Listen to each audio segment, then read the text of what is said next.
మీరు ఎవ్వరు కూడా ఊహించకుండొచ్చు ఈ బాబు ఈ స్టేజ్ పైకి వచ్చి ఏం చెబుతాడు అనేది. ఇలా నిలబడ్డాడంటేనే ఇతడిలో ఏదో వైబ్రేషన్ ఉందని మనం అర్థం చేసుకోవాలి.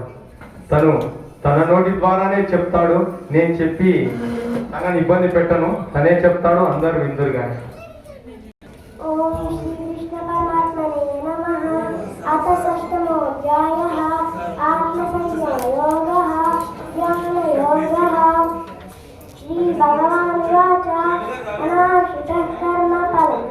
కార్యం కర్మ కరోతి యః సన్యాసీత యోగి చ దండస్య ప్రశాస్త్రియః యం సన్యాసమితి ప్రాహుః యోగం తం విద్ధి పాండవ నష్ట సంగస్త సంకల్పః యోగి భవతి కచ్చన ఆరు వృక్షోన్మునేర్యోగం కర్మ కారణముచ్యతే యోగారూఢస్య తస్యైవ చమత్కారముచ్యతే యదా హినేంద్రియార్థేషు న కర్మత్వం సజ్జతే సర్వసంకల్ప సన్యాసి యోగారూఢస్తదోచ్యతే ఉద్ధరేతాత్మదాత్మానం నాత్మానం సాధయేత్